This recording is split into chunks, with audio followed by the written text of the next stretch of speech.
નમસ્કાર દર્શક મિત્રો, બનાસ આજ તક ન્યૂઝ ગુજરાતીમાં હું આપ સર્વેનું હાર્દિક સ્વાગત કરું છું। કચ્છમાં એક શિક્ષિકા બેનના વિદાય પ્રસંગે આખું ગામ હિબકે ચડ્યું।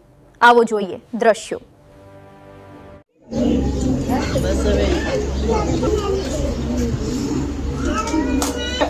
સીઆરપી સાહેબ શ્રી, ગૃહાચાર્યબેન મોહિનીબેન શ્રી, અન્ય સ્ટાફ, સરપંચ સાહેબ શ્રી, ગામના વડીલો, મારા ભાઈઓ બહેનો અને મારા વાલો વિદ્યાર્થીઓ,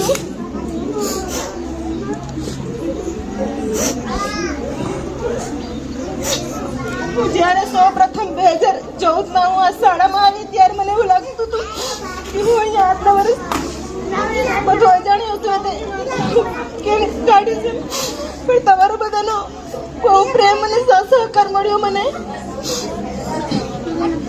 ગામના ભાઈઓ મને એક બેન તરીકે રાખી બધી રીતે મદદ કરી છે, ક્યારે મને એકલી નથી મળવા દીધી। મારી ગાડી બગડે સુધી કોઈ ભાઈએ મારા માટે ક્યારેય કમ્પ્લેન નથી કરી। બાળકોને તકલીફ હોય તો એ મને શાંતિથી કહીને કીધું છે, અને ગામની બહેનો પણ મારી મોટી બહેન માતાઓ તરીકે જ્યારે શાળામાં આવે તો મને દીકરી તરીકે રાખતી હોય છે। મારે કેવું ન પડતું હોય, કોઈ આવે તો બેન ચા, હું ગામમાં જાઉં તો એ મને કોઈ ચા વગર ના આવવા દે। જ્યારથી મારી બદલી થઈ છે ને ત્યારથી મને ગામમાં જાઉં મને એમ જ પૂછ્યું, બેન તમને કોઈ તકલીફ હતી ગામથી કે તમે બદલી કરાવી? મને કોઈ તકલીફ નથી, તમે મારા પરિવાર જ છો।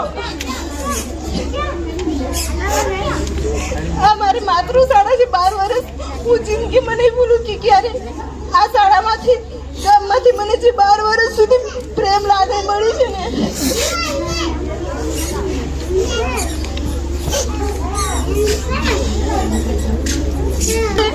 બેન તમે ના જશો, બધી ના કરાશો, શાળાએ નહીં આવશો।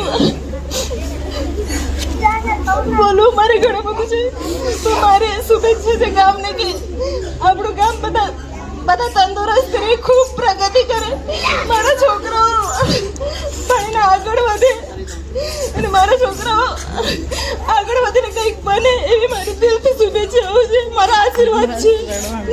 મારે બોલવું ઘણું છે પણ કંઈ નથી બોલવું। મને આટલા દિવસ સુધી સહકાર આપ્યો એ બદલ બધાનો ખૂબ ખૂબ આભાર। મારે જવું નથી, આ મારું ગામ છે, પણ એમ કહેવાય ને કે મારું ત્યાં પરિવાર છે, આ એક પરિવારનો હું મૂકીને જાઉં છું અને હંમેશા હું તમને યાદ કરતી રહીશ, અને મને એટલો વિશ્વાસ છે તમે મને ક્યારેય નહીં ભૂલશો અને હું પણ નહીં ભૂલીશ।